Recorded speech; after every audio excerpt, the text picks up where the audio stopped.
श्री वाहिगुरु साहिब जी।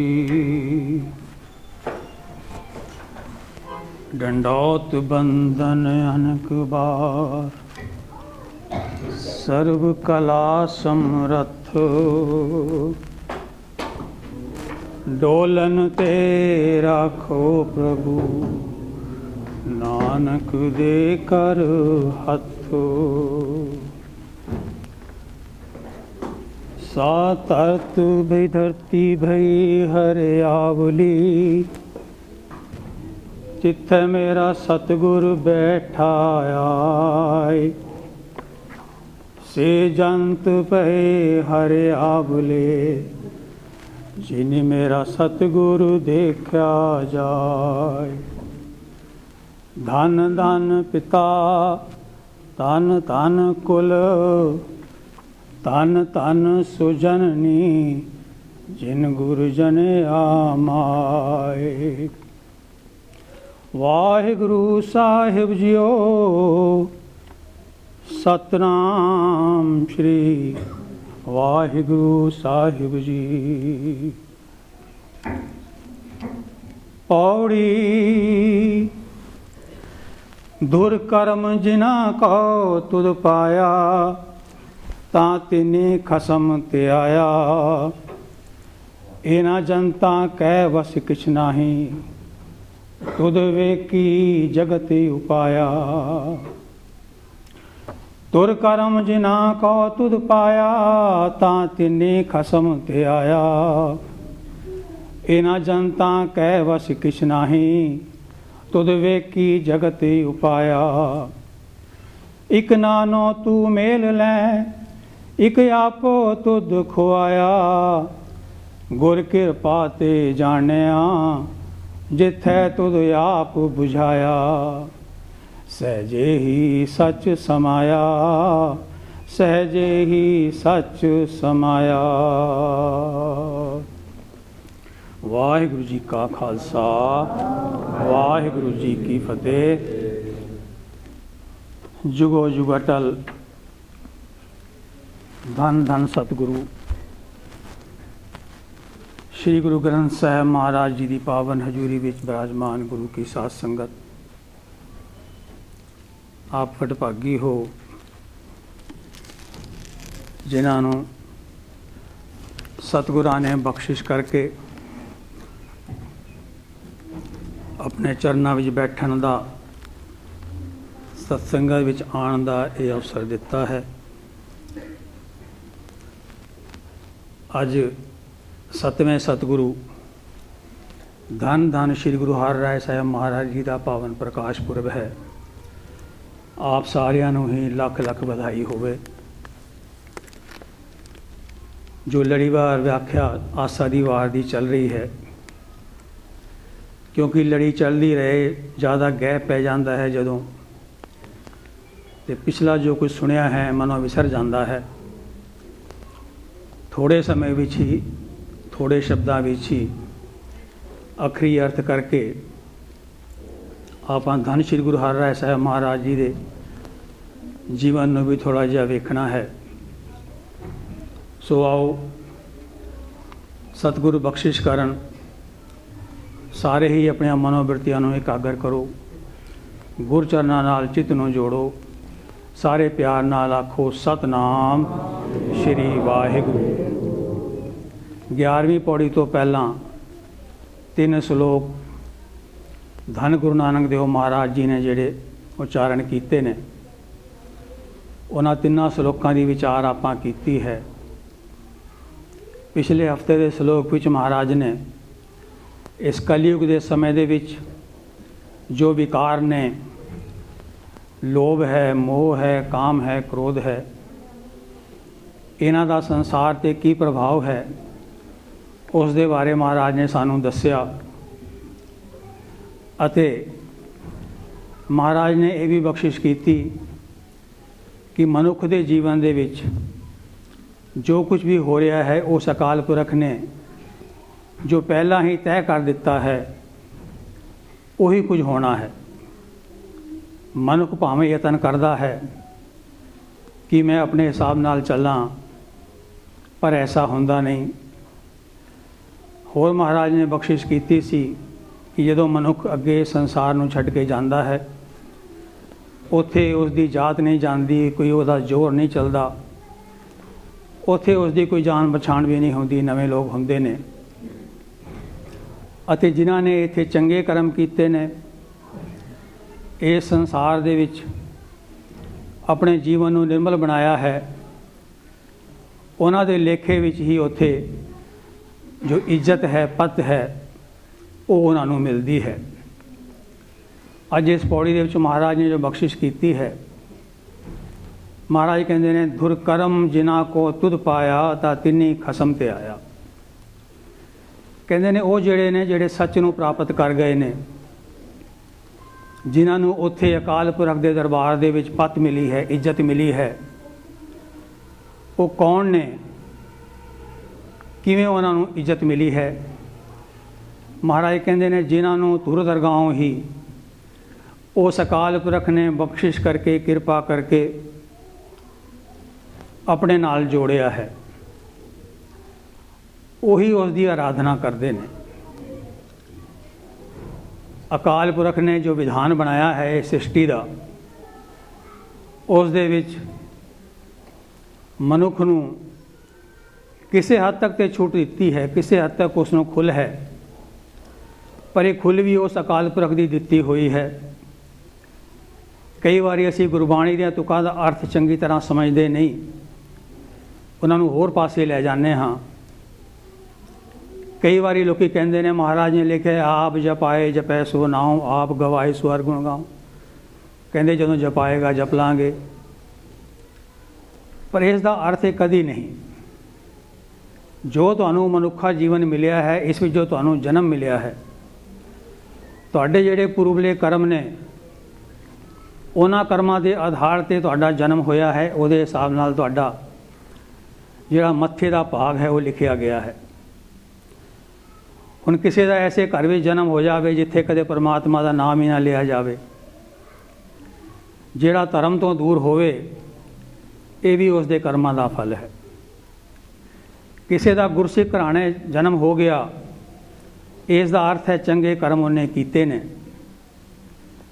सत्संगत करनी जिहड़ी है, संत जनां दा संग करना जिहड़ा है, ये भी भागा दे नाल है। पर हुण इस तो अगे जो है वो परमात्मा ने साडे ते छड्डिया है। संगत विच असीं आ गए चंगे भागां दे करके, क्योंकि महाराज ने दस्सिया है कि बिना भागां दे संगत नहीं मिलती, बिन भागां सत्संग ना लभै, बिन संगत मैल भरीजे जीओ। अते हुण भागां दे नाल सत्संगत ते मिल गई है, पर जे असीं हुण इस सत्संगत दा लाभ ना चुकिया, सत्संगत विच आके जो कुछ सुनिया, गुरु का हुक्म उस अनुसार जीवन नहीं बनाया, तो फिर असी अवसर गवा दिता। मनुखा जन्म मिलिया है, बड़े घेर घुमण तो बाद जे इस मनुखा जन्म दे विच असी अपने आप नूं उस अकाल पुरख तक नहीं पुजा सके, उत्थे तक नहीं पुज सके, तो फिर साडा ये मनुखा जन्म जिहड़ा है व्यर्थ हो जाता है। महाराज बख्शिश करते ने इन्हां जनता कै वस किछ नाही, तुद वेकी जगत ही उपाया। कहते ने ये जिहड़े जीव जंत बनाए ने परमात्मा ने, इन्हां दे हथ विच कुछ नहीं है, क्योंकि सारा कुछ उसके हुक्म विच चल रहा है, सारा कुछ उसने अपनी नज़र दे विच रखिया होया है। ये जिहड़े जंत ने, ये भावें यतन करन, पर उसके हुक्म तो बाहर कोई भी नहीं जा सकता। महाराज कहते ने जी जन सब तुद उपाए, जित जित भाणा तित तित लाए, सब किछ कीता तेरा होवे, ना ही किछ असाड़ा जीओ। किसी के हाथ कुछ नहीं है, पर जो मनुख नूं उस अकाल पुरख ने बख्शिश करके बुद्धि बख्शी है, इस बुद्धि का इस्तेमाल करके, इस ज्ञान का इस्तेमाल करके मनुख ये जिहड़ी खुल परमात्मा ने सानू दिती है, चंगा माड़ा चुनण दी, गलत रास्ता चुनण दी, सही रास्ता चुनण दी, इसका असी सही इस्तेमाल करना है अते चंगा राह चुनना है। महाराज अगे बख्शिश कर रहे हैं, ਇੱਕ ਨਾਨੂ ਤੂੰ ਮੇਲ ਲੈ, ਇੱਕ ਆਪੋ ਤੂੰ ਦੁਖਵਾਇਆ। ਤੇਰੇ ਹੁਕਮ ਦੇ ਅੰਦਰ ਜਿਹੜੇ ਤੇਰੇ ਨਾਲ ਜੁੜਦੇ ਨੇ, ਤੈਨੂੰ ਯਾਦ ਰੱਖਦੇ ਨੇ, ਗੁਰੂ ਦੇ ਹੁਕਮ ਦੇ ਨਾਲ ਆਪਣੇ ਜੀਵਨ ਨੂੰ ਨਿਰਮਲ ਬਣਾਉਂਦੇ ਨੇ, ਮਹਾਰਾਜ ਕਹਿੰਦੇ ਨੇ ਤੂੰ ਉਹਨਾਂ ਨੂੰ ਆਪਣੇ ਨਾਲ ਮੇਲ ਲੈਂਦਾ ਹੈ। ਪਰ ਇਸ ਤੋਂ ਵਿਪਰੀਤ ਜਿਹੜੇ ਤੇਰੇ ਤੋਂ ਦੂਰ ਹੁੰਦੇ ਨੇ, ਫਿਰ ਆਪ ਹੀ ਤੂੰ ਉਹਨਾਂ ਤੋਂ ਦੂਰ ਕਰ ਦਿੰਦਾ ਹੈ, ਆਪ ਹੀ ਕਿਸੇ ਨੂੰ ਸੋਝੀ ਦਿੰਦਾ ਹੈ।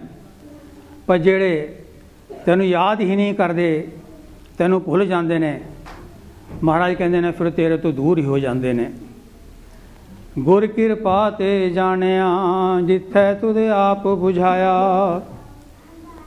ਉਹ ਅਕਾਲ ਪੁਰਖ ਵਾਹਿਗੁਰੂ ਜਿਨ੍ਹਾਂ ਨੂੰ ਸੋਝੀ ਬਖਸ਼ਦਾ ਹੈ ਗੁਰੂ ਦੇ ਰਾਹੀਂ, ਗੁਰੂ ਦੇ ਹੁਕਮ ਦੇ ਰਾਹੀਂ, ਉਹੀ ਉਸ ਨੂੰ ਜਾਣਦੇ ਨੇ।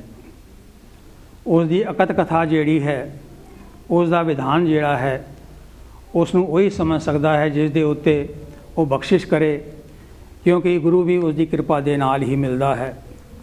ਮਹਾਰਾਜ ਕਹਿੰਦੇ ਨੇ ਕਰਮ ਮਿਲੇ ਤਾਂ ਪਾਈਐ, ਵਿਣ ਕਰਮਾਂ ਪਾਇਆ ਨਾ ਜਾਏ। ਲੱਖ 84 ਤਰਸ ਦੇ ਜਿਸ ਮੇਲੇ ਸੋ ਮਿਲੇ ਹਰ ਰਾਏ।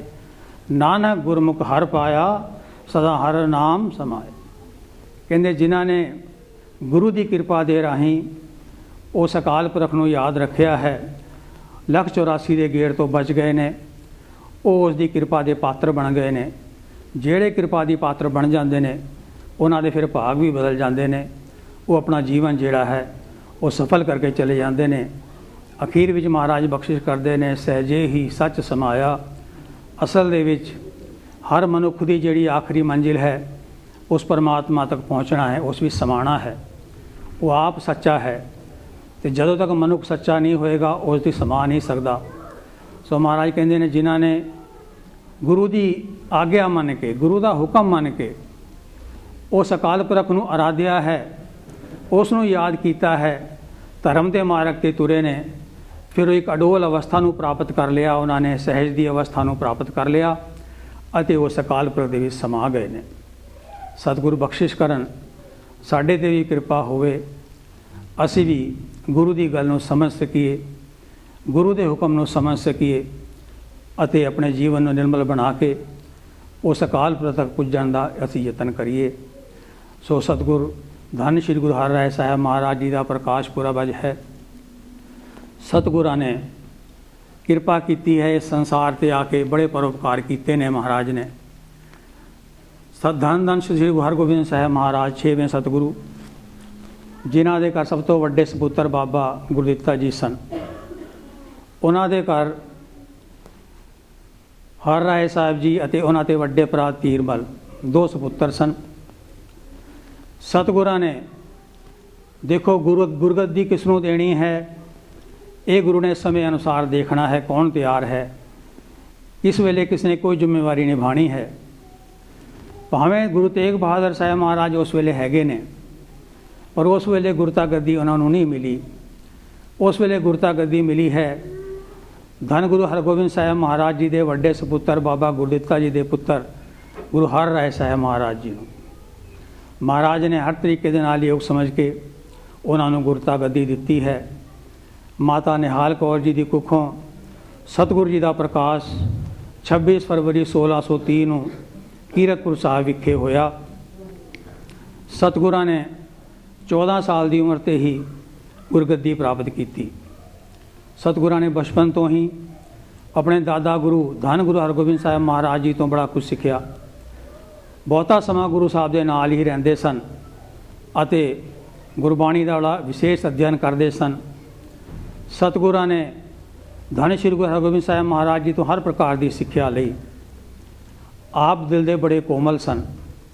ਆਪ ਸਾਰਿਆਂ ਨੇ ਸਾਖੀ ਪਹਿਲਾਂ ਸੁਣੀ ਹੋਵੇਗੀ, ਪਰ ਹਰ ਸਾਲ ਅਸੀਂ ਮਹਾਰਾਜ ਦੇ ਜੀਵਨ ਦੀਆਂ ਇਹ ਗੱਲਾਂ ਦੁਹਰਾਉਂਦੇ ਹਾਂ ਤਾਂ ਕਿ ਸਾਨੂੰ ਵੀ ਕੁਝ ਉਸ ਤੋਂ ਸੇਧ ਪ੍ਰਾਪਤ ਹੋਵੇ, ਕੁਝ ਸਿੱਖਿਆ ਮਿਲੇ। ਇੱਕ ਦਿਨ ਮਹਾਰਾਜ ਬਾਗ ਦੇ ਵਿੱਚ ਘੁੰਮ ਰਹੇ ਸਨ। ਵੱਡਾ ਚੋਲਾ ਧੰਨ ਗੁਰੂ ਹਰਿਰਾਏ ਸਾਹਿਬ ਮਹਾਰਾਜ ਨੇ ਪਾਇਆ ਹੋਇਆ ਸੀ।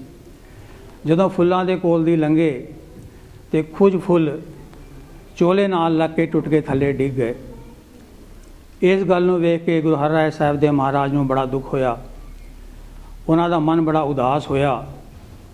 ਜਦੋਂ ਗੁਰੂ ਹਰਗੋਬਿੰਦ ਸਾਹਿਬ ਮਹਾਰਾਜ ਨੇ ਕਾਰਨ ਪੁੱਛਿਆ तो सतगुर ने कहा कि महाराज मेरे तो भुल हो गई है, मेरे चोले नाल लग के ये फुल जड़े ने टुट के थले डिग गए ने।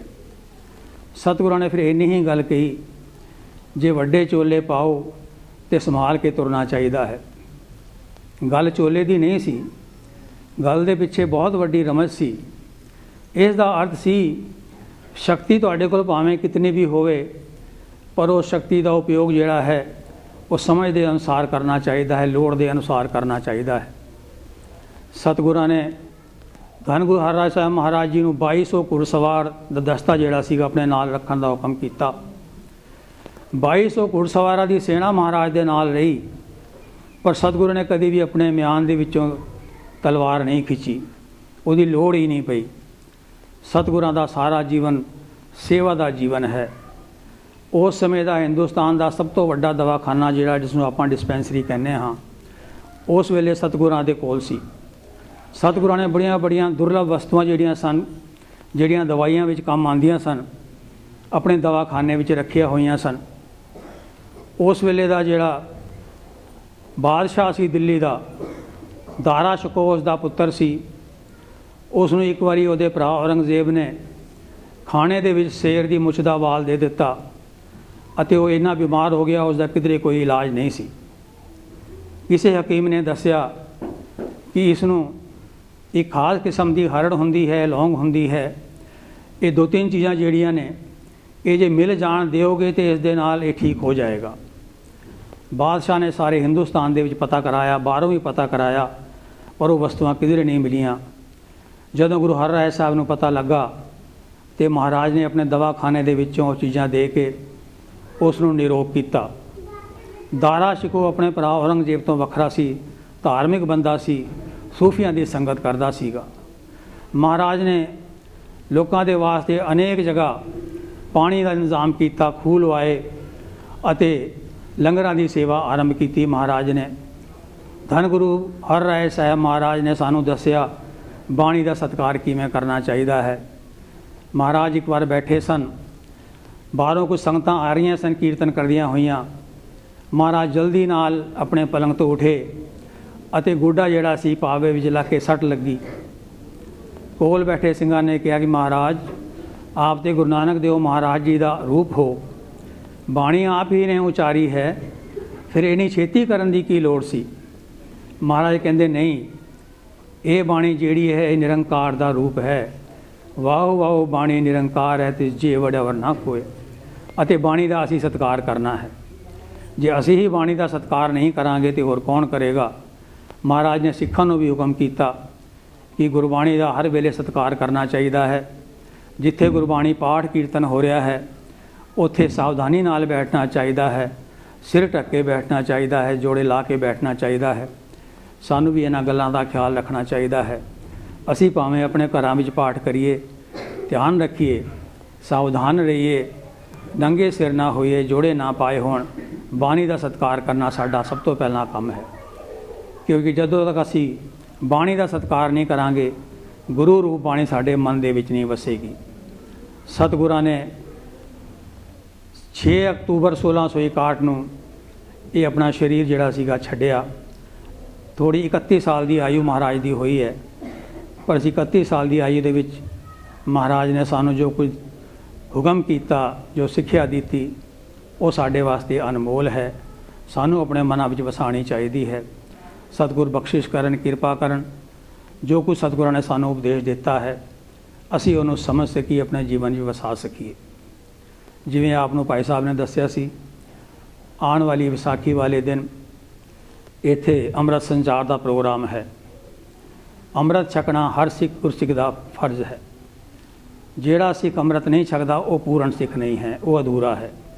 भावें असी पूरा समझिए अपने आप नूं, क्योंकि जो गुरु का हुक्म है, गुरु का हुक्म असी सत सत करके मनना है।